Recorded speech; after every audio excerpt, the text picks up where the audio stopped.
Coucou YouTube, on se retrouve pour une nouvelle vidéo avec un petit top. Ouais, ça m'a pris comme ça. Un top spécial maison. Alors c'est pas les maisons d'édition. Je vais préciser vraiment de quoi ça s'agit parce que j'avoue que c'est pas très très clair.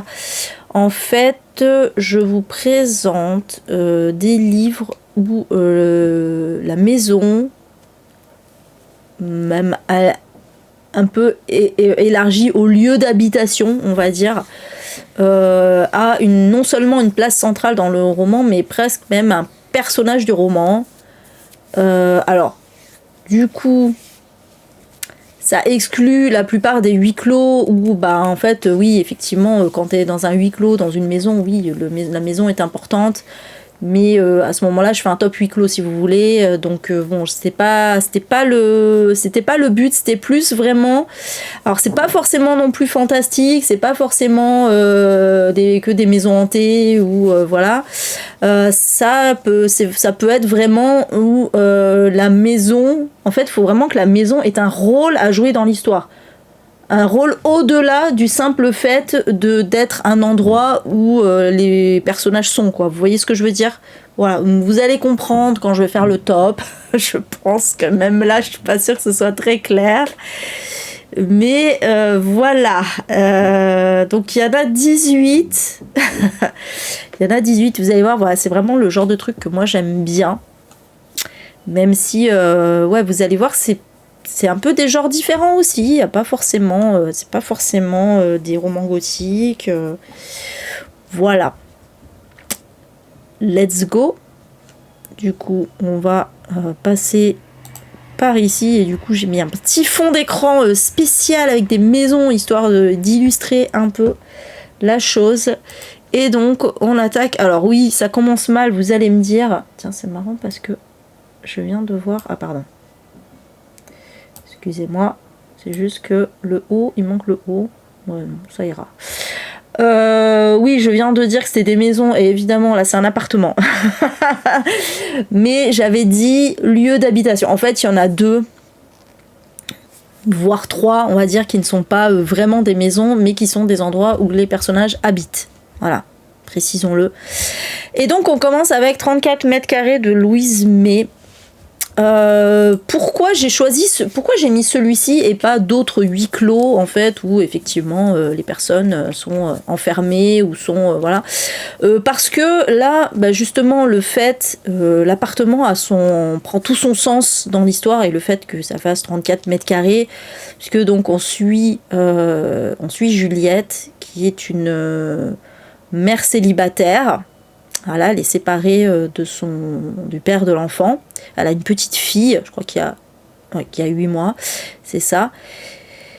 Et donc voilà, elle s'occupe tous les jours de sa petite fille, voilà. Sauf que le problème, c'est que donc elle est aidée aussi par sa voisine qui s'appelle Claire. Et un jour, en fait, elle croit. Alors, on comprend. En fait, dans l'histoire, qu'elle se méfie de quelque chose. Ouais, moi aussi, Odéa. On comprend qu'elle se méfie de quelque chose et donc elle ouvre pas à n'importe qui. Et un jour, alors qu'elle croit ouvrir à sa voisine Claire, justement, en fait, c'est le père de l'enfant qui est derrière la porte. Et je ne dis pas la suite. Et en fait, on est dans un roman sur l'emprise, sur les relations toxiques, comme Louise May sait très très bien faire, un peu dans le même style que La deuxième femme, sauf que là, on est vraiment dans, en fait, l'importance de l'appartement et de la taille qui est quand même le titre du livre, c'est que en fait, on a cette impression claustrophobique en fait, on est dans un tout petit endroit et c'est d'autant plus compliqué d'échapper à l'emprise de quelqu'un dans un tout petit endroit. Et effectivement, Louise May, elle a une très belle écriture qui fait que là en l'occurrence il y a vraiment un style d'écriture très particulier qui fait qu'on est totalement en immersion avec Juliette et qu'on retient son souffle tout le temps en fait. Hein. C'est très très anxiogène comme livre. Alors voilà, trigger warning, hein, attention, hein, si par exemple vous avez vécu une telle emprise, ça peut être très trigger pour vous. Mais c'est vraiment un livre que je conseille. Voilà, donc oui, celui-là il est un petit peu à part du fait, d'une part, que ce soit un appartement, et d'autre part que ce soit plus un huis clos qu'autre chose, mais il y a quand même cette dimension, c'est le cas de le dire, de l'appartement qui a son rôle à jouer dans cette histoire, et donc j'ai choisi quand même de le mettre, et puis parce que je voulais un peu diversifier aussi. Voilà, donc je vais pas m'étaler à chaque fois sur les livres, parce qu'il y en a quand même 18, hein. Attention, on n'est pas sur un bilan lecture, donc c'est vraiment juste pour vous présenter un top, et voilà, n'hésitez pas à vous pencher dessus, à l'acheter, à le lire. Voilà, c'est très très bon. De toute façon, Louise May, tout ce qu'elle fait en général, alors, tout n'est pas égal, mais c'est quand même du très bon. Ensuite, alors celui-là pour le coup, il rentre vraiment dans ce que j'imagine quand je dis la maison est un personnage de l'histoire. C'est donc À la maison, le si bien nommé, de Myriam Vincent, qui est une autrice québécoise, si je ne me trompe pas. Oui, c'est ça. Et dans cette histoire, en fait, on va suivre Jessica qui a tout pour être heureuse. Oui, voilà, elle est en couple avec un homme avec qui ça se passe très bien. Elle est enceinte. Et en plus, ils viennent d'acheter une maison. Quelle jolie couverture. Ah, à la maison, ouais, oui. Et en plus, ils viennent d'acheter une maison qui est un petit peu isolée, mais voilà, bon, c'est le truc. Le début est assez classique, hein. Le début est assez classique. Tu dis, ah là, voilà, le couple, la femme est enceinte, ils achètent une maison, elle est un peu isolée, ouh là là, il va se passer des trucs.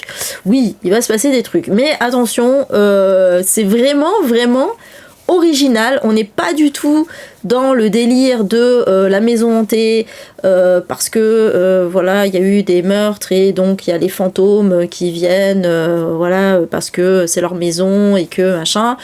Non, là c'est vraiment très particulier. En fait, moi c'est ça que j'ai aimé, c'est que donc cette maison là, elle est vraiment très très spéciale. C'est une maison enfin moderne, je sais pas, mais en tout cas à l'aspect moderne, on va dire. On n'est pas du tout dans les clichés du manoir hanté, là, les vieilles maisons avec des hauteurs de plafond, de machin.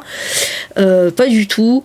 En fait, cette maison, elle a la particularité d'avoir tous ces murs blancs. Donc tout est pas en blanc à l'intérieur, donc c'est très chirurgical, c'est très hôpital.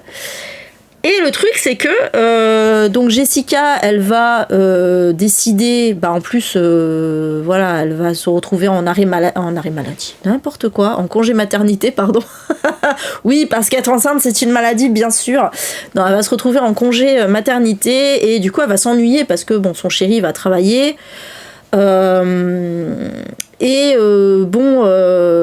Elle s'ennuie un peu, et elle essaye quand même, tant qu'elle peut encore, hein, elle essaye de faire un peu la déco de la maison, et notamment de la repeindre. Sauf qu'à chaque fois qu'elle commence à mettre de la peinture sur les murs, les murs redeviennent toujours blancs. Le truc insupportable. Et il y a d'autres choses aussi, un peu du même acabit, en fait. Dès qu'elle essaye de changer quelque chose dans la maison, en gros, la maison ne veut pas. Voilà, et donc évidemment, en plus, elle va entendre des bruits chelous. Bref, en gros, on va être vraiment dans son angoisse, dans son oppression, là, avec Jessica. Ouais, franchement, j'ai adoré, parce que voilà, c'est vraiment... Là, pour le coup, la maison est vraiment un personnage. La maison s'exprime. et voilà, j'en dis pas plus, mais moi, j'ai trouvé que le récit était absolument original, très angoissant, très anxiogène. Moi, j'adore ça, j'adore ce genre d'ambiance. Surtout que ça va tellement à l'opposé du truc. Quand on pense maison hantée, on pense à des trucs très lugubres, alors que là non, la maison est blanche. La maison est toute blanche et tout. Enfin, c'est vraiment, voilà, moi j'aime bien. Ouais, franchement j'aime bien. Alors c'est vraiment un roman d'ambiance. Alors il y a quand même une explication au truc, mais justement l'explication est très originale et voilà. On a vraiment ce rapport avec la maison, quoi. Voilà, c'était vraiment très très bien. Il est pas très très long, hein, il fait 200 pages, mais ça suffit. Ça suffit, c'était pas la peine d'en faire des tonnes. Ça suffit pour nous mettre un petit peu dans l'angoisse de cette maison qui s'exprime. Voilà. Ensuite... Alors, Burnt Offerings, celui-là aussi il est assez original, de Robert Marasco. Alors sachez que c'est un livre qui a été adapté en film il y a très longtemps. C'est un vieux livre et du coup un vieux film, mais il a été édité récemment. Le livre a été édité récemment. Alors, je sais plus si c'est une réédition, si c'est une première édition, mais il me semble que c'est une première édition. C'est très intéressant parce que on a encore un peu une maison personnage, on va dire. Donc là, par contre, on est un peu dans les clichés de la maison, de la vieille maison un peu lugubre, hein, là oui, certes. Mais l'histoire est quand même originale. Donc on va suivre Marianne, qui avec son mari Ben et leur fils David vont décider de louer une maison pour les vacances. Voilà. Donc c'est une vieille maison, mais quand même assez belle et tout ça. Il y a une piscine et tout, et puis surtout elle est louée pas du tout cher. Donc ils se disent, alors notamment Ben se dit il y a un loup, quoi. Pourquoi c'est aussi peu cher? Il doit y avoir un truc derrière, quoi, une condition, quelque chose, voilà, qu'est-ce qui se passe? Et donc quand ils y vont, ils rencontrent les propriétaires, et en fait la condition, justement, pourquoi c'est pas cher, parce que y a leur mère qui vit toujours dans la maison. Et voilà, ils peuvent pas la prendre avec eux parce que alors, je crois qu'elle a un trouble particulier qui fait qu'elle refuse de sortir de sa chambre, et du coup il faut absolument lui apporter à manger, voilà. Mais il précise quand même que bon, bah elle va pas trop les gêner puisqu'elle sort pas de sa chambre, voilà, elle est dans sa propre aile de la maison. Elle va pas vous faire chier, juste par contre faut lui donner à manger quand même, parce que sinon elle meurt. Donc voilà. Et il s'installe, tout va bien et tout, sauf que petit à petit, évidemment, vous vous doutez, comme d'habitude, il va se passer des trucs chelous, mais moi j'ai beaucoup aimé la façon dont ça arrive, en fait. C'est-à-dire genre les gens ils commencent à... Enfin, la famille, là, le couple, il y en a qui commencent à changer un peu de comportement ou qui s'en rendent compte après, qu'est-ce que j'ai fait, etc. Enfin, c'est des trucs très insidieux comme ça. Et puis, donc Marianne, elle va voir des photos bizarres, voilà. Et puis, en plus, la mère, donc, des propriétaires, elle sort tellement pas de sa chambre qu'on sait même pas si elle est vraiment là, en fait. Donc elle lui donne à manger, en fait, elle lui passe un plateau, je sais plus comment, et sauf qu'elle la voit jamais, on sait pas si elle est là, c'est très bizarre. Voilà, c'est vraiment le truc qui me scoltiner là. Oui, c'est clair, parce que c'était pas cher, voilà, c'était vraiment pas cher, et puis il y avait la piscine et tout. Ouais, j'avoue, moi je serais pas chaude non plus, hein. Honnêtement, je serais pas chaude, mais bon, voilà. Mais bon, dites-vous qu'il y a un gros débat, hein, au début du livre pour savoir est-ce qu'ils vont le faire ou pas.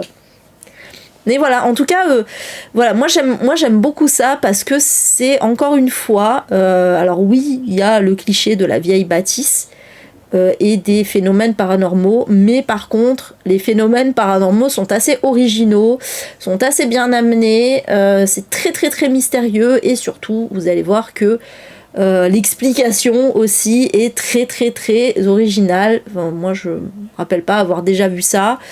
Donc voilà, c'était pas mal du tout. Donc je vais me moucher, pardon. Donc n'hésitez pas, voilà, si vous avez envie d'un récit comme ça, un peu original, qui sort un petit peu des clichés. Voilà, Burnt Offerings de Robert Marasco. Excusez-moi, je me mouche.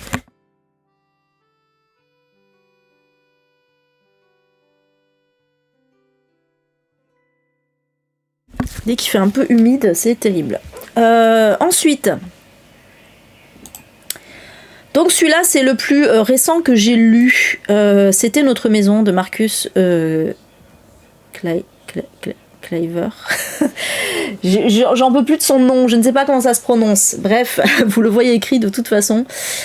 Alors, ouais, là aussi, pareil, super original. Pareil, ça démarre un peu, tu dis bon, encore que non, en fait, en vrai, même le début est assez original, puisque, donc, on va suivre un couple de femmes, et plus précisément Eve, et donc sa conjointe Charlie, qui viennent de s'installer, donc ils viennent d'acquérir une maison. Alors bon, là, c'est là où c'est cliché, c'est que c'est une fois une vieille bâtisse un peu isolée, tout ça, on a l'habitude, mais le fait est que un jour, alors que Eve est toute seule, Charlie est parti travailler, il y a un couple qui vient sonner chez elle. Ils ont 3 enfants avec eux, et en fait le père demande à visiter la maison, enfin à montrer la maison à ses enfants très précisément, puisqu'il explique que il a vécu dans cette maison, c'était la maison de son enfance, voilà, donc il a vécu pendant des années dans cette maison et il voulait vraiment montrer, donc j'imagine qu'il attendait que ce soit acquis, qu'il y ait quelqu'un qui acquiert la maison, et donc il voulait montrer à quoi elle ressemblait à ses enfants. Et donc bon, Eve elle est pas très chaude au début, mais se dit bon ça va, ils vont visiter 5 minutes, allez hop. Bon, le problème c'est que malgré le fait que le père dise ça va prendre 15 minutes, au final ils mettent plus de temps que prévu, puisqu'il y a la petite fille, la fille du couple, qui va se planquer dans la cave et qu'on n'arrive plus à faire revenir.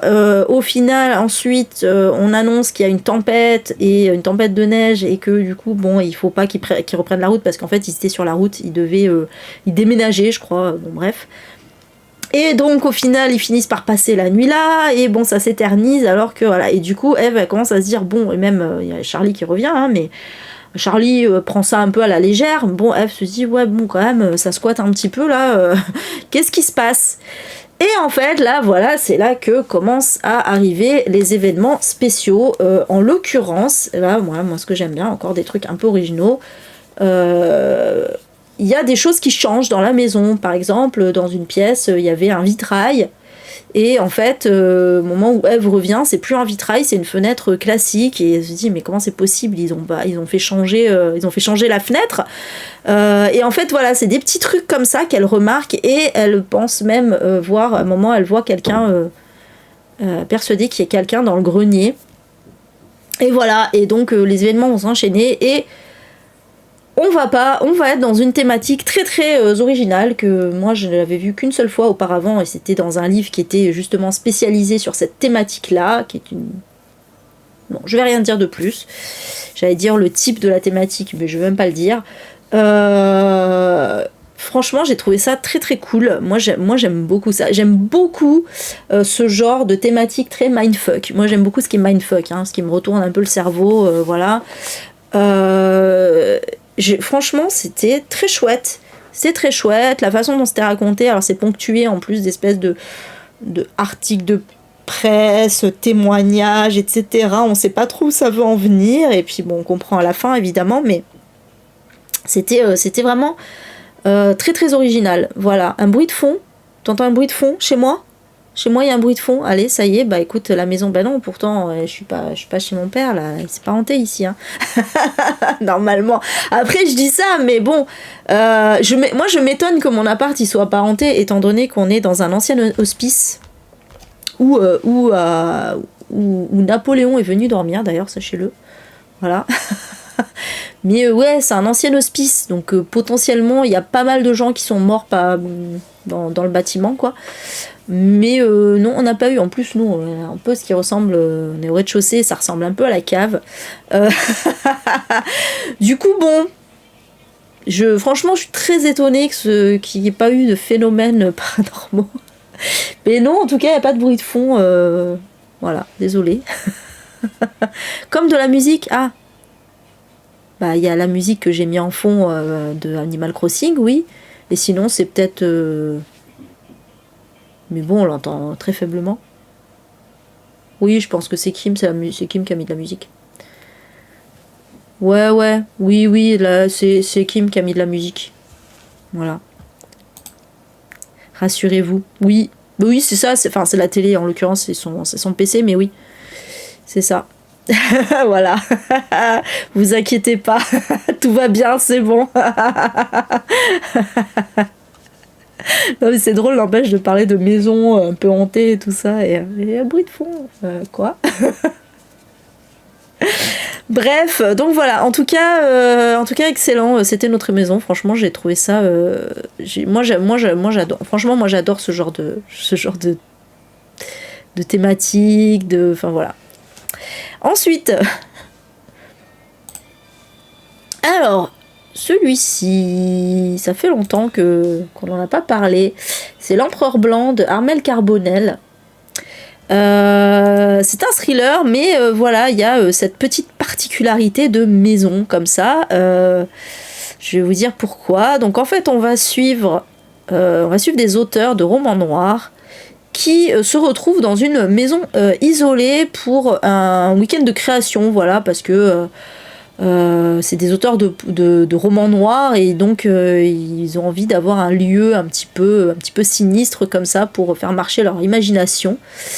Et je reçois un code de je sais pas quoi alors que j'ai rien demandé. Bon, c'est pas grave. Et donc voilà, ils ont choisi cette maison qui, je crois, appartient à l'un d'entre eux, il me semble. Ils le disent pas, mais en tout cas, ou du moins, c'est quelqu'un qu'ils connaissent qui leur prête cette maison. Et c'est vraiment une maison née dans une vallée perdue au milieu de l'Arkansas. Et en fait, il se trouve que la rumeur prétend que dans les années 60, il y a justement un écrivain qui aurait été assassiné par des membres du Ku Klux Klan. Et certains disent même qu'il aurait tué son épouse avant de se donner la mort. Voilà, donc il y a deux rumeurs différentes, quoi. Et il se trouve que, comme par hasard, alors qu'ils commencent leur week-end d'écriture, là, de création, et ben, il va y avoir des morts. Voilà. Et en plus de ça, il va y avoir en parallèle, dans la ville voisine, il va y avoir une famille entière qui va être massacrée. Donc, qu'est-ce qui s'est passé? C'est quoi le lien entre les deux? Et c'est quoi le lien avec le passé? Voilà. Et la maison prend tout son sens puisque on est, même si on n'est pas spécifiquement dans le thème de la maison hantée, on est quand même dans le thème de la maison un peu comme Amityville, de la maison qui a abrité quelque chose qui a habité un drame, des meurtres, etc. Et du coup, où la chose se reproduit en fait un peu plus tard, donc vraiment la maison est le trait d'union entre les deux, la maison est le point commun entre les deux, et voilà, et on va nous expliquer pourquoi cette maison est importante. Voilà. Moi j'avais bien aimé, alors j'avais pas été, je me souviens que j'avais pas été aussi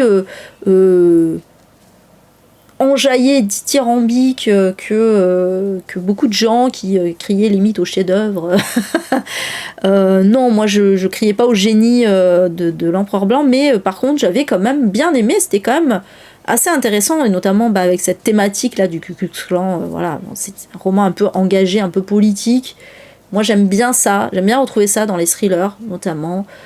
Donc voilà, si vous voulez un petit thriller sympathique, intéressant, un peu engagé, voilà. L'Empereur Blanc qui parle de maison. Ensuite, alors celui-là, je l'ai lu il y a très longtemps, donc je vais pas me souvenir de tout. C'est Je sais qui tu es de Yrsa Sigurdardóttir, qui est une autrice islandaise, mais il m'avait quand même marqué ce livre-là. Je crois que c'était le premier que je lisais de l'autrice, il me semble. Et franchement, si vous voulez, ouais, un roman qui met un peu dans l'angoisse, qui fait un peu peur. Après, bon, je sais que les sensibilités de chacun et chacune sont différentes. Hein. Il y en a qui n'ont jamais peur en lisant des livres.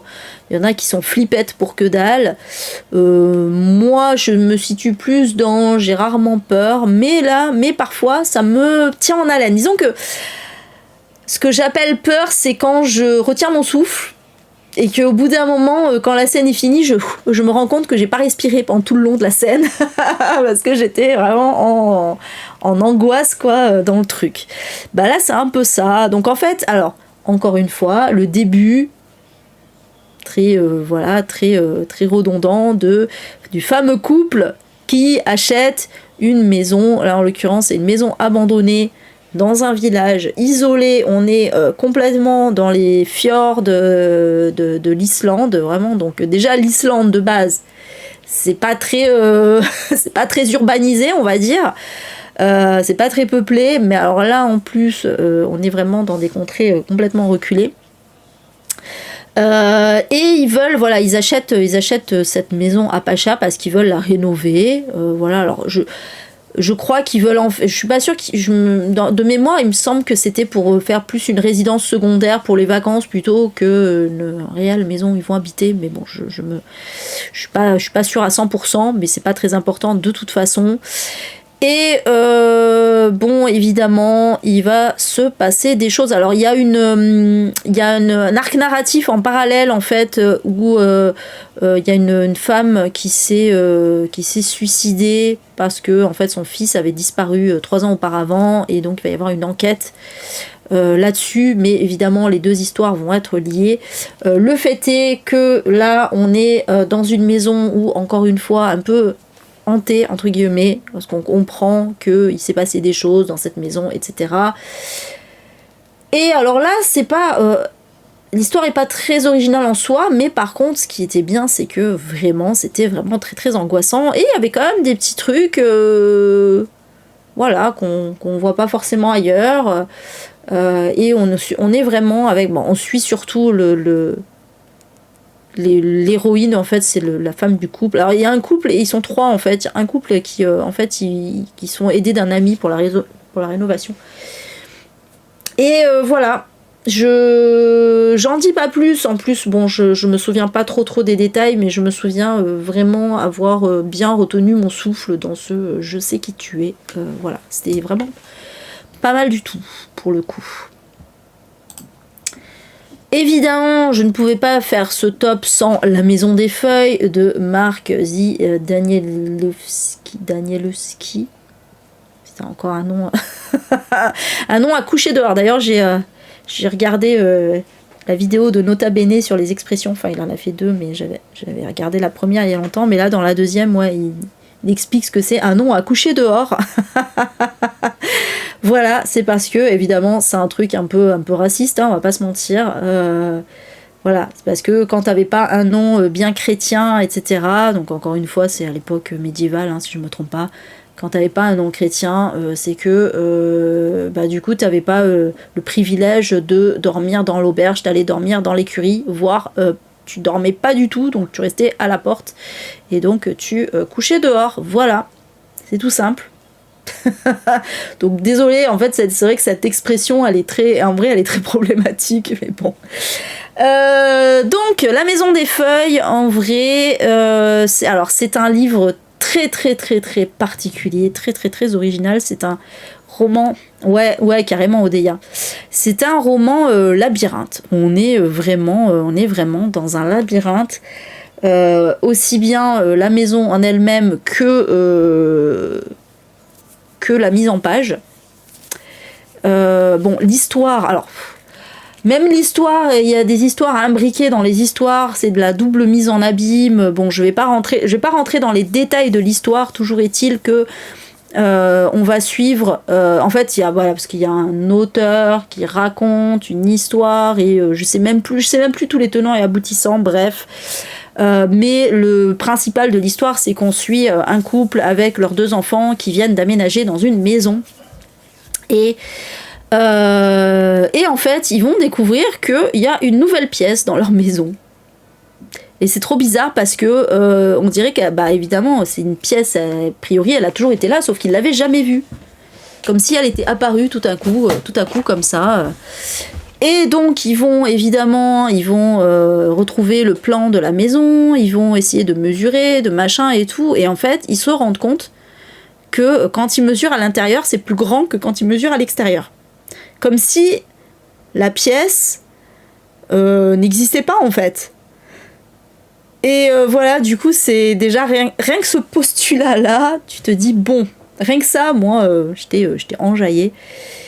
Et en fait, ils vont se rendre compte que petit à petit, que la maison s'agrandit de l'intérieur. Et en fait, va s'en suivre une espèce d'exploration de la maison, voilà, de l'intérieur. Et c'est trop génial. Et c'est vraiment génial. Voilà, moi, vraiment, c'est... Moi, ce qui a fait que j'ai tenu jusqu'à la fin de ce livre, qui est quand même... pas forcément évident à lire, c'est vraiment cette histoire-là. Le problème, c'est que je trouve que c'est très parasité par des commentaires de l'auteur qui raconte. C'est pas l'auteur du livre, c'est pas Marc, c'est un auteur, c'est pour ça il y a une mise en abîme, bref.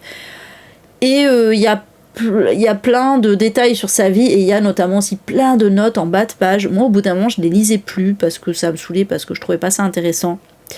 Voilà, donc c'est pour ça que c'est très compliqué. Moi-même, je l'ai pas. En fait, ce livre, je le mets dans le top parce qu'il a sa place et parce que je le trouve super original et parce que je suis contente de l'avoir lu. En soi, ça n'a pas été forcément un bonheur de lecture. Voilà, je vous le dis, attention, c'est très complexe.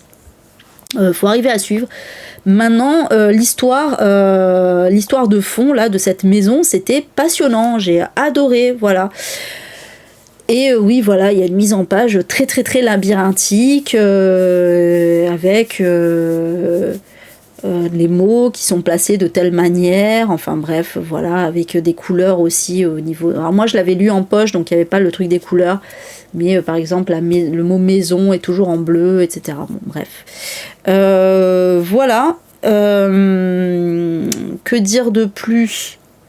Sinon que... faut le tenter si vous aimez vraiment les livres mindfuck. Cela pour le coup c'est totalement mindfuck et en même temps ça a du sens parce que voilà, on est vraiment sur le thème du labyrinthe. Voilà, je vous le dis, c'est le thème du labyrinthe. Mais c'était très très original et bon évidemment voilà, c'est clair que la maison c'est le sujet principal du livre. Alors évidemment, bon là c'est la base, la base de la base au niveau maison hantée, bien sûr, la maison hantée, le très bien nommé de Shirley Jackson, j'étais obligée de le mettre. Donc là, voilà, c'est un peu la base des histoires de maisons hantées, de romans gothiques du même style, où alors là, c'est pas un lieu de vie, puisque ce ne sont pas des gens qui vont habiter dans cette maison. C'est une maison, mais je le mets quand même parce que ça reste une maison. C'est une maison qui va être en fait... qui a le... Pardon, je vais y arriver, excusez-moi. Qui a la renommée, donc, d'être hanté, d'être maléfique, de cacher des secrets, etc. Et en fait, on va suivre un chercheur qui est donc fasciné par les phénomènes paranormaux et qui va réunir un petit groupe de personnes pour habiter un petit peu dans cette maison et pour constater s'il y a effectivement des événements paranormaux, si vraiment la maison est hantée. Et donc on va notamment avoir... alors attendez, est-ce que je vais avoir... Ouais, donc il y a Éléonore évidemment, ça c'est l'héroïne. Il y a Théodora aussi. Et Luc. Et donc le chercheur, c'est le docteur Montaigne, voilà. Moi, j'ai toujours du mal avec les noms des personnages. Et donc on va particulièrement suivre Éléonore, qui va vite effectivement constater des phénomènes paranormaux. Mais le truc, c'est que a priori, elle est un peu la seule à les voir. Voilà. Et alors, il va quand même se passer d'autres trucs pour les autres gens, etc. Mais c'est vraiment Éléonore. Et le truc, c'est que, en fait, bon, bah, il y a la thématique classique de est-ce qu'elle est folle ou est-ce que il se passe vraiment des choses paranormales. Et bien sûr, il y a des thématiques sous-jacentes à ça. C'est pas juste une histoire de maison hantée. On va avoir, voilà, les personnages ont tous un background important. Et on va comprendre un petit peu ce qui les lie, etc. Et pourquoi aussi la maison leur parle, ou du moins ne parle pas à tout le monde d'ailleurs. Bref, d'où le fait que ce livre a évidemment, j'allais dire c'est la première place dans mon top, c'est pas la première place dans le sens c'est le livre que j'ai préféré, mais c'est la première place dans le sens c'est vraiment le livre qui a le plus sa place ici, parce que on a encore une maison personnage, et en plus c'est vraiment un livre précurseur dans ce genre d'histoire. Voilà. Alors, la maison idéale, ouais, c'est par ordre alphabétique. J'ai oublié de préciser au début du top, hein, bien sûr, tout est par ordre alphabétique, il n'y a pas de... C'est pas mon top dans l'ordre que j'ai préféré. Hein. Donc du coup il y a tous les livres qui s'appellent La maison quelque chose qui s'enchaînent, et donc là c'est La maison idéale de Kate Collins. Et là, bah oui, là aussi, on est vraiment dans ce truc que j'aime beaucoup, beaucoup. Alors là, en plus, on est sur 2 temporalités, là, c'est intéressant. Moi, ce que j'aime bien, en fait, dans mon petit top, là, c'est que tous les livres que j'ai mis, à chaque fois, mais malgré le fait que le postulat soit souvent un peu le même, il y a toujours une originalité quelque part, quoi. Voilà. Et donc là, l'originalité, c'est qu'on est sur 2 temporalités. Donc on est de nos jours, en l'occurrence en 2017, où on va suivre Orla, qui va venir s'installer donc avec son mari et ses enfants. En plus, je crois qu'elle est enceinte aussi, me semble, ou alors qu'elle a un enfant en bas âge, quelque chose comme ça. Et elle vient s'installer, ils viennent s'installer dans une nouvelle maison, voilà, qu'ils ont acquise. Et évidemment, voilà, là pareil, postulat classique, il va se passer des trucs. Et en plus, comme dans À la maison de Myriam Vincent, Orla va souvent être seule à la maison avec les enfants en l'occurrence, puisque son mari travaille, et du coup elle va vite se sentir oppressée, surtout que bon, il y a un peu personne, il n'y a pas vraiment de voisins et tout ça, donc elle se fait chier. Et du coup elle va pouvoir expérimenter à loisir les événements bizarres qui se passent dans la maison. Et en parallèle, donc on est dans une autre temporalité, on est en 1976 et on est dans la même maison. Et là, on va suivre Lydia, qui elle est gouvernante, voilà, qui est employée par une veuve avec 3 enfants, des jumelles et un petit garçon plus jeune. Et donc Lydia s'occupe plus des enfants que leur propre mère, parce que elle a perdu son mari, elle est, elle est un peu, je sais plus si c'est vraiment une dépression, mais en tout cas elle est un peu absente, on va dire. Absente pas physiquement mais mentalement, on va dire, même si elle va, elle a toute sa tête, hein, c'est pas ça que je veux dire, mais bref.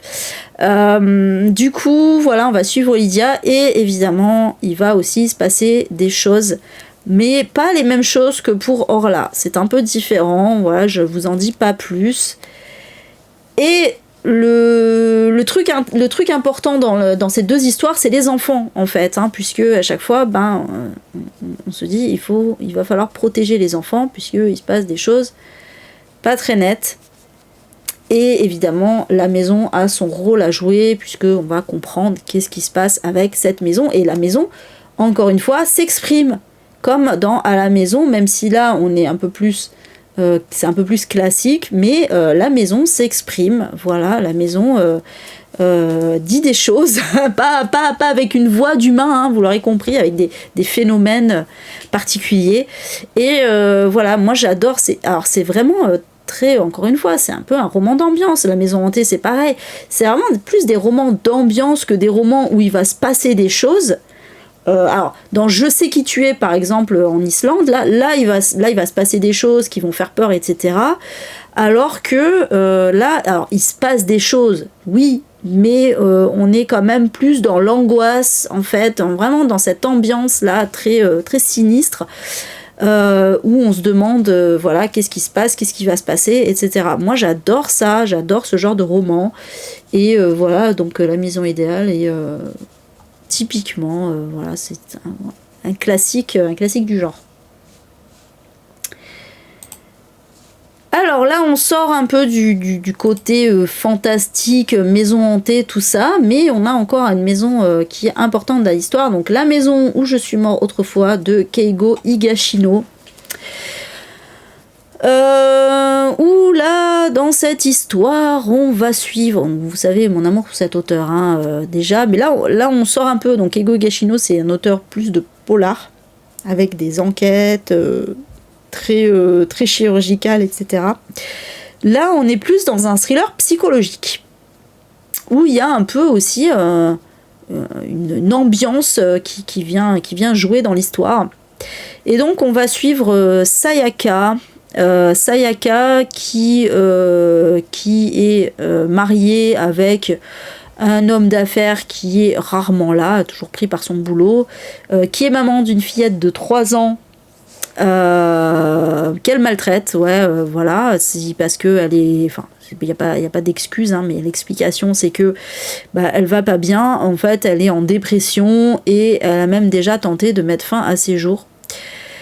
Et en plus, ce qui est bizarre chez elle, c'est que elle n'a... en vrai, c'est pas bizarre parce qu'on est tous un peu comme ça. Mais bon, dans le livre, c'est présenté comme quelque chose de bizarre. Elle n'a aucun souvenir d'avant l'âge de 5 ans. En vrai, c'est normal, mais bon.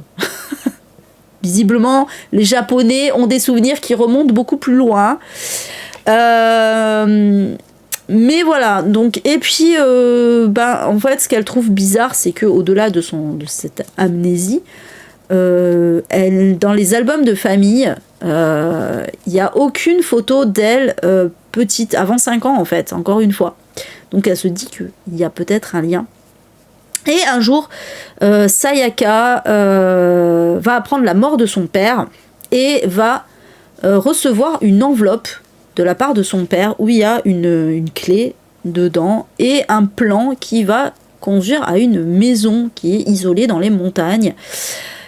Et du coup, elle se dit que c'est peut-être là qu'elle va trouver l'explication de qu'est-ce qui s'est passé avant ses 5 ans. Et donc, elle va demander à son ex, parce que pourquoi pas, de l'y accompagner. Et donc ils vont trouver une maison abandonnée, avec une entrée condamnée, toutes les horloges qui sont arrêtées à la même heure, bref c'est très très bizarre. Et surtout ils vont trouver un journal intime non pas de Sayaka mais d'un petit garçon. Et voilà, ils vont découvrir qu'il s'est passé des choses dans cette maison. C'était vachement bien pour le coup, voilà. Je me demande si c'est pas le premier que j'ai lu de Keigo Higashino d'ailleurs, celui-ci. Mais en tout cas, moi j'avais adoré totalement le genre de thriller psychologique que j'aime beaucoup parce que, bon, une fois, voilà, c'est très propre. Alors c'est très japonais, mais c'est très propre à Keigo Higashino. C'est vraiment cette importance des détails. Tous les détails ont leur importance dans cette histoire. Et donc on va découvrir comme ça qu'est-ce qui s'est passé dans la vie de Sayaka. Voilà, c'était très très bien. Et puis bien sûr, voilà, la maison, encore une fois, a toute son importance dans cette histoire. On revient sur le côté un peu maison hantée avec mexicaine gothique. De Silvia Moreno Garcia, autrice mexicaine justement. Donc, encore une fois, le fameux manoir isolé, tout ça. Donc en fait, on va suivre Noémie dans cette histoire qui a reçu un appel à l'aide de sa cousine qui vient de se marier et qui habite donc dans ce un manoir isolé dans la campagne mexicaine. Noémie, elle se dit, bon, voilà, ma cousine m'appelle à l'aide, mais c'était quand même très très mystérieux. Qu'est-ce qui se passe? Donc elle va y aller. Elle n'a jamais rencontré en plus le mari de sa cousine, qui est anglais. Et bon, Noémie en plus c'est pas quelqu'un de la campagne, hein, plutôt elle est plutôt mondaine, voilà, très tirée à quatre épingles, etc., très chic. Donc elle se retrouve un peu dans la cambrousse comme ça. Sauf que, donc voilà, quand elle va arriver, au-delà du fait que ce soit dans la cambrousse, c'est surtout que, évidemment, il va se passer des choses. Et en fait, Noémie est persuadée que le manoir est vivant, en fait, hein, lui parle, lui envoie des visions. Et donc, évidemment, elle va plus ou moins enquêter et elle va découvrir des choses, voilà, donc évidemment il s'est passé des choses dans ce manoir, vous l'aurez compris. Bon, alors là, encore une fois, l'histoire est pas très très originale, c'est très très classique, hein. Ceci étant, c'est un roman dont l'ambiance est excellente, ça met vraiment bien dans l'angoisse, c'est bien anxiogène, on est bien en empathie avec Noémie. Moi j'ai adoré, et puis en plus bon il y a un peu aussi un aspect où on va en apprendre un petit peu plus sur la culture mexicaine, etc. Donc voilà, il y a plein de choses qui sont très très bien dans ce livre. Moi j'avais vraiment adoré. Voilà, j'adore ce genre d'histoire. Alors bizarrement j'avais moins aimé, alors c'est pas le deuxième parce que c'est pas la même autrice, mais Bragelonne avait édité aussi une autre autrice mexicaine avec un peu le même délire, c'était la Hacienda, si je me trompe pas le titre, avec un peu aussi un délire comme ça, mais j'avais beaucoup moins aimé, je sais pas pourquoi, j'avais pas du tout accroché, mais bon, en tout cas voilà, après je pense qu'il y a moyen d'aimer les deux quand même, hein. Mais voilà. Donc je vous recommande si vous aimez ouais, les histoires de maisons hantées bien anxiogènes, voilà. Alors celui-là aussi je l'ai lu très très récemment, j'étais obligée de le mettre, et là aussi il y a une originalité dans l'histoire, donc c'est Model Home de Rivers Solomon. Et dans cette histoire, en fait, on suit une adelphité, je sais pas comment on peut dire. Bon, c'est deux sœurs et une adelphe, personne non binaire, qui en fait on va suivre surtout la personne non binaire qui s'appelle Ezri, et Ezri va être amené en fait à retourner dans la maison de son enfance pour voir ses parents.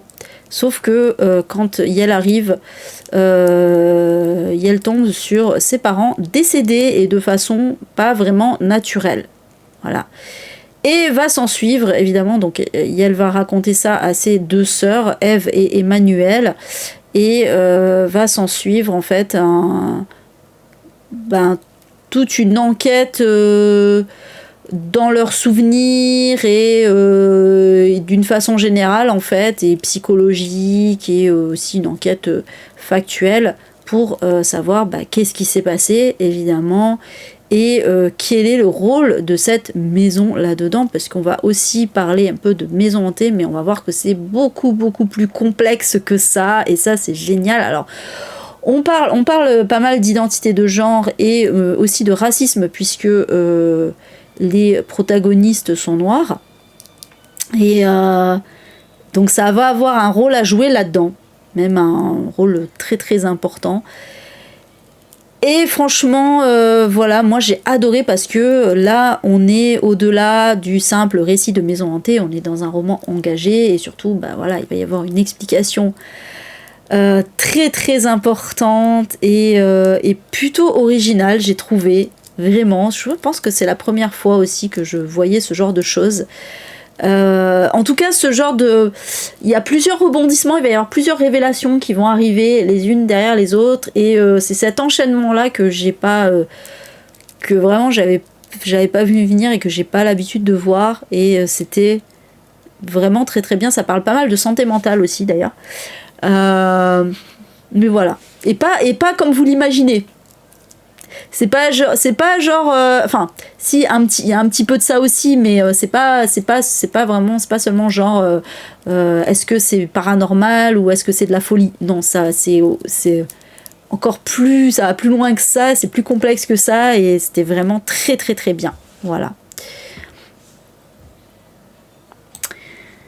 Ensuite, alors celui-là aussi il m'en manque un. Quoi, il m'en manque un? Attendez. Ah oui, mince, il y en a deux qui ont été inversés dans l'ordre alphabétique. Bon, c'est pas grave, tant pis, on va faire comme ça, c'est pas très grave. Donc, Piranèse de Susanna Clark. Donc ouais, là c'est vraiment particulier parce que c'est pas seulement une maison. Alors c'est plutôt un bâtiment, mais ça reste un lieu d'habitation. Donc je l'ai mis. Où on va suivre Piranèse qui habite donc dans ce bâtiment avec des pièces infinies, des couloirs interminables et beaucoup de salles avec des statues, donc une architecture monumentale, et en plus on est un peu, alors il me semble au fond de l'océan ou pas loin, enfin bon bref, c'est lié, c'est pas mal lié à l'océan. Donc ouais, si c'est ça, c'est vraiment ouais, comme un peu comme l'Atlantide en fait, mais on peut respirer, y a pas de souci. Et donc Piranèse vit là, c'est le protagoniste de l'histoire et c'est aussi le narrateur. Et en fait, il sait pas, en fait Piranèse, il sait pas vraiment ce qu'il fait là en fait. Lui, tout ce qu'il se contente de faire, c'est visiter cette maison où il vit maintenant et de noter en fait toutes ses observations. Et notamment, il va découvrir un jour. Alors, il sait qu'il y a une autre personne aussi qui vit là. En fait, qu'il appelle l'autre. Et l'autre, en fait, vient. C'est lui qui vient lui donner à manger, etc. Enfin, le fournir en toutes choses dont il pourrait avoir besoin. Voilà, mais il ne sait pas d'où il vient, qui il est, etc. Voilà. Et un jour, il va découvrir que apparemment, il y aurait un troisième habitant dans cette maison. Enfin, du moins, une troisième personne qui vient ici. Et donc, il va commencer à enquêter. Et donc, voilà, on est vraiment dans un truc un peu réalisme magique, voire fantasy. Et c'était très intéressant parce qu'on sait pas du tout, c'est très original, on sait pas du tout où on est, on sait pas du tout ce qu'il en est, on sait pas, on sait pas si c'est du lard ou du cochon, on sait pas à quelle sauce on va être mangé, voilà. Ouais, bref, toutes les métaphores culinaires que vous voulez. Et on va découvrir petit à petit dans l'histoire. C'était très très très original. Franchement, là pour le coup, j'arrête pas de dire presque tous les livres c'est original, mais alors là on est dans le summum de l'originalité parce que franchement là j'avoue que l'autrice elle a une imagination débordante pour nous avoir pondu tout ça et surtout pour nous avoir pondu l'explication. Alors je sais que il y a pas mal de gens qui n'ont pas aimé cette explication finale. Je comprends, moi aussi j'ai eu un peu de déception, mais en même temps je me suis dit pourquoi pas, parce que pour le coup ça ne rend la chose que plus géniale, enfin que plus incroyable en fait, et pas incroyable dans le sens incroyable, mais dans le sens comment dire, dans le sens où l'autrice a vraiment bien travaillé son sujet, elle a pas cédé à la facilité, quoi. Voilà, c'est ça que je veux dire. Et c'est vraiment bien foutu. Mais après, je peux comprendre qu'il y ait des gens qui étaient déçus un petit peu par la fin, par la révélation finale. En tout cas, voilà, j'étais obligée de le mettre parce que là, pour le coup, clairement, le lieu d'habitation, c'est vraiment ce qui va être le plus important dans l'histoire, là où on va découvrir des choses. Et surtout, voilà, pourquoi, qu'est-ce que c'est que cet endroit, pourquoi on est là, pourquoi il a l'air d'être enfoui sous l'océan, etc., etc. Donc ouais, je vous le recommande. Bah, comme tous, hein, de toute façon. Donc oui, celui qui devait être avant par ordre alphabétique, c'est Le mystère de la chambre jaune de Gaston Leroux, donc classique de la littérature policière. Et là, ben oui, là le bâtiment prend tout son sens parce que en fait, on va être dans ce qu'on appelle un meurtre en chambre close. Et d'ailleurs, c'est littéralement le roman qui a donné son nom à ce trope-là, en fait, de meurtre en chambre close. C'est-à-dire, très précisément, il y a eu, on va trouver un corps dans une chambre. Le problème, c'est que cette chambre était fermée de l'intérieur. Et qu'il y a... que pareil, les fenêtres aussi, il n'y a pas de cheminée. Bref, il n'y a aucun moment, aucune possibilité que quelqu'un ait pu pénétrer dans cette chambre pour tuer cette personne. Et visiblement, elle ne s'est pas suicidée. Donc, qu'est-ce qui s'est passé? Comment c'est possible? Ça a l'air tout à fait paranormal. Et donc c'est Rouletabille, voilà, qui est un personnage célèbre de Gaston Leroux, qui est reporter, qui va enquêter sur d'ailleurs, c'est même pas, je crois que c'est même une tentative de meurtre, je sais plus. Bref, en tout cas, voilà. Et ouais, c'était, je crois qu'elle est pas morte, la victime, en fait. En tout cas, voilà, c'était un excellent polar où évidemment tout a une explication, hein, tout a une explication, et c'est ça qui est génial parce que voilà, il y a tout plein, encore une fois, tous les détails ont leur importance, etc. Bon, d'ailleurs, il y a pas mal d'auteurs japonais qui se sont inspirés de cette thématique de meurtre en chambre close pour faire leur roman, parce que c'est vrai qu'il y a une aura là-dessus de... T'as l'impression que c'est du paranormal, mais en réalité, tout est expliqué. Mais le truc, c'est qu'il faut arriver à l'expliquer et à être original dans cette explication aussi, quoi. Pas faire la même chose que Gaston Leroux. Mais voilà, en tout cas, ouais, si vous aimez les enquêtes un peu mystérieuses comme ça, c'est pas mal du tout. Et donc voilà, d'où le fait qu'il ait sa place dans ce top maison, puisque alors là, c'est la chambre en l'occurrence, mais... c'est un personnage important de l'histoire, voilà. Alors Résine, on change un peu de style avec Résine de Anne Riel, qui est une autrice danoise, si je me trompe pas, oui. Donc dans cette histoire, on est sur une presqu'île, on est tout au nord du Danemark, a priori. Et on va suivre une famille qui vit isolée sur cette presqu'île, en fait, parce que le père a décidé, en fait, de vivre comme ça en marge de la société. Et du coup, les autres membres de la famille n'ont pas le choix. Donc les autres membres de la famille, c'est sa femme et sa fille. Et en l'occurrence, on va être avec le point de vue de la fille, qui est une enfant, quoi, c'est Liv.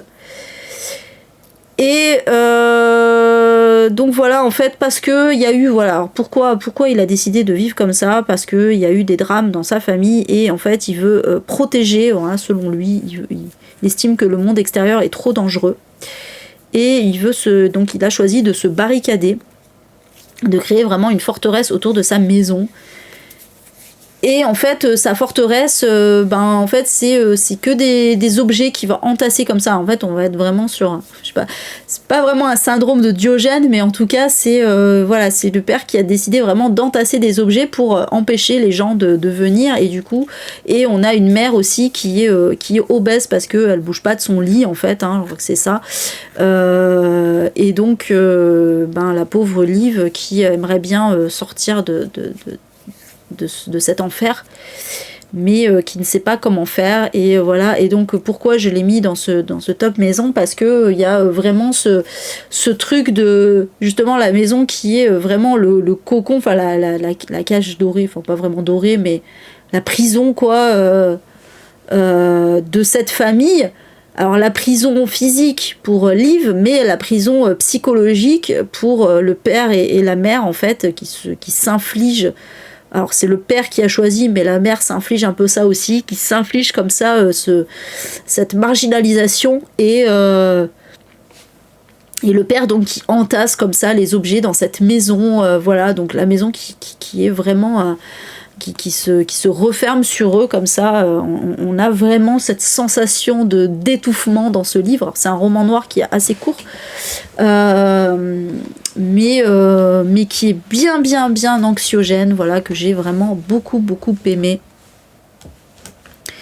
Voilà, donc n'hésitez pas, parce que franchement c'est un très bon roman noir. Évidemment, il va y avoir des choses qui vont se passer, il va y avoir des révélations, etc. Bien sûr. Voilà. Évidemment, j'étais obligée de mettre celui-ci. Alors vous allez me dire, oui, mais c'est pas une maison, c'est pas un lieu d'habitation, c'est un hôtel. Et ben, je vous dirai, alors vous allez peut-être pas me le dire, mais je vous réponds quand même, que certes c'est un hôtel, mais là en l'occurrence c'est l'hôtel où nos protagonistes vivent, puisque ils vont devoir garder, alors c'est le père de famille, hein, Jack Torrance, qui s'est vu confier la mission de garder cet hôtel pendant l'hiver, puisque donc il n'est pas en activité pendant l'hiver, parce qu'il y a trop de neige en fait, on peut plus, les routes sont barrées, voilà, on ne peut plus passer, mais il faut bien que quelqu'un entretienne cet hôtel, parce que sinon il tombe en ruine quoi. Et donc voilà la mission qu'a eu Jack Torrance, et donc il va partir avec sa famille, avec donc sa femme et son fils, sa femme Wendy et son fils Danny, et ils vont s'installer pendant quelques mois dans cet hôtel, et Jack se dit qu'il va pouvoir profiter de ces mois-là un peu enfermé pour écrire son roman, parce qu'il est écrivain, voilà. Sauf que, évidemment, tout ne va pas se passer comme prévu, puisque l'enfermement joue sur la santé mentale. En plus, Jack est alcoolique. En plus, Danny a un don particulier. Et en plus, l'hôtel semble vivant. Pareil, voilà, il s'exprime, il donne des visions à Jack, notamment. Voilà, et même à Danny, d'ailleurs. Donc on ne sait pas, voilà, encore une fois, on ne sait pas, difficile de distinguer le vrai du faux dans cette histoire, mais on est typiquement dans la maison / hôtel, là en l'occurrence, qui est un personnage central de l'histoire et qui s'exprime. Voilà, moi j'aime bien les maisons qui s'expriment, que pourquoi pas. Bon voilà, après je pense que vous connaissez un petit peu l'histoire, même si vous n'avez pas lu Shining ni vu le film. Alors le film est très différent du livre, hein, précisons-le quand même. Mais les deux sont des petits chefs-d'œuvre. Voilà. Alors celui-ci, ah là là là là, alors ça j'aime bien parce que on est là pour le coup. On est avec une histoire de maison très originale, je sais, je l'ai déjà dit, mais oui, moi ce que j'aime bien c'est que tous les livres ont un peu leur particularité dans ce top. Et donc c'est Strange Houses de Uketsu, alors qui n'a pas été un coup de cœur. Bon, je vais vous dire pourquoi après, même si vous n'avez pas vu mon bilan lecture sur le livre, parce que je l'ai lu il n'y a pas très longtemps. Dans cette histoire, on va suivre un homme qui est auteur, en fait c'est un auteur spécialisé dans l'occulte, qui un jour va être appelé par un de ses amis parce que cet ami voudrait acheter une maison à Tokyo. Donc il a reçu les plans de la maison et il trouve que les plans sont un peu chelous.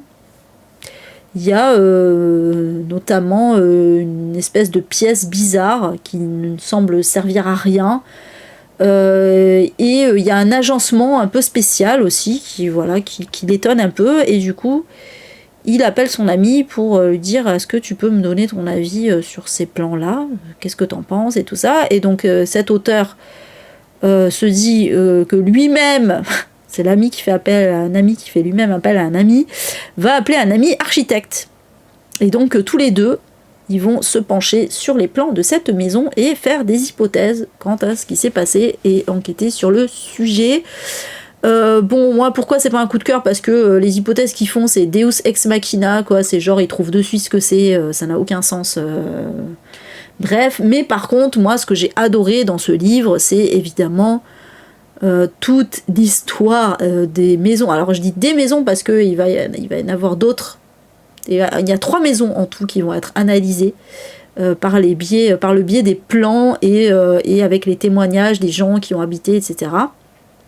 Et on va comprendre, et du coup on va remonter en fait, parce que certes il y a le Deus ex machina au début, mais après on va quand même découvrir d'autres choses. On va remonter un petit peu loin dans une histoire de famille notamment. Donc là c'est pas la maison qui s'exprime, la maison hantée, etc. Là c'est vraiment la construction des maisons qui a une histoire en fait, et pourquoi les maisons ont été construites de cette façon-là, etc. Et comment, grâce au plan des maisons, on peut aussi enquêter pour savoir qu'est-ce qui s'est passé à tel moment, etc. Parce que il a pas pu passer par là, parce que machin, vous voyez, voilà, c'est vraiment ce genre de truc. C'est absolument génialissime comme concept, j'ai vraiment adoré ça. C'est vraiment dommage, ouais, que ça soit un peu trop vite pas résolu, mais voilà, ça va un peu trop vite dans comment... Enfin, il trouve toujours trop facilement les choses, c'est un peu dommage, ça n'a pas trop de sens. Mais par contre, ouais, j'avoue que tout le truc autour des maisons, j'ai trouvé ça absolument génial, et même ça me faisait un peu flipper par moments, en fait. C'est con à dire, mais j'avais un peu peur des plans des maisons. Je sais pas, c'est tellement raconté de façon avec du suspense, et oh, regardez là cette pièce et tout ça, et moi j'étais là, oh putain, ouais, il y a cette pièce et tout, alors qu'en vrai ça fait pas peur, mais je sais pas, j'étais genre trop dans l'angoisse du truc. J'étais habitée, c'est le cas de le dire d'ailleurs, voilà, c'est le mot qui convient, j'étais habitée par cette histoire de plans de maison. Voilà, c'est trop bien, franchement. Uketsu, voilà, j'adore, j'avais vraiment, pour le coup, j'avais vraiment adoré Strange Pictures, où là c'était la thématique des dessins, là c'est les maisons, je sais pas ce qui va nous pondre la prochaine fois, mais je trouve ça trop bien, et voilà, je ne peux que vous recommander ça dans mon top des maisons. Et on va terminer avec un gros classique, encore une fois. On en a parlé il n'y a pas longtemps d'ailleurs, il s'agit du Tour d'écrou d'Henry James. On en a parlé dans... Est-ce que c'était dans la... Non, c'était pas dans l'iceberg. Donc on en a parlé. Ah, je sais plus. On a parlé de celui-là. Ah, parce que si... on avait fait, mais c'était pas avec vous YouTube, on avait fait un petit react par rapport à des littératures classiques horrifiques. Voilà, c'était ça. Il y avait aussi la maison hantée d'ailleurs, mais il y avait surtout le Tour d'écrou parce qu'il était revenu 2 fois. Le Tour d'écrou, donc dans cette histoire, alors pareil, c'est un peu... ouais, c'était la petite librairie, voilà. C'est un peu c'est un peu le postulat, un postulat très classique aussi des romans gothiques et des histoires de maisons hantées, puisque on va suivre... Alors ça, pareil, ce postulat-là, très spécifiquement, il a été repris des tonnes de fois. D'ailleurs, notamment un peu dans... C'est pas Strange Pictures pour le coup, mais c'était un truc de dessin aussi, Dark... je sais plus comment, là. Ah mince, j'ai oublié le titre. Mais bon, voilà. Et dans d'autres, il y a Rusware qui l'a fait. Enfin bref, en tout cas, c'est une personne qui va être embauchée en tant que gouvernante chez un couple. Oui, ça fait un peu la femme de ménage aussi, mais bon, c'est pas vraiment le même délire. Chez un couple assez aisé, qui ont une grande demeure et tout ça. Et donc, on va suivre cette héroïne, je sais même plus comment elle s'appelle. Est-ce qu'elle a un nom? Cette héroïne, je me souviens plus. Ah mais non, mais elle a pas de nom. Ah bah voilà. Ah bah pour une fois, si je me rappelle pas, c'est pour une bonne raison. C'est la narratrice, elle raconte l'histoire. Et donc elle va arriver, voilà, c'est le manoir de Bly. pour garder en fait les enfants. Donc c'est Flora et Miles. Voilà, ils sont très bien élevés, ils sont trop mignons, tout ça, tout ça. Mais le problème, c'est que il va se passer des choses bizarres. Voilà, elle va entendre des bruits bizarres, elle va voir des choses bizarres, etc. Donc voilà, ça c'est très très classique du roman d'horreur gothique. Mais en fait, ça va être lié notamment aux anciens gouvernants qui l'ont précédé. Et voilà, j'en dis pas plus. Mais c'était une excellente histoire.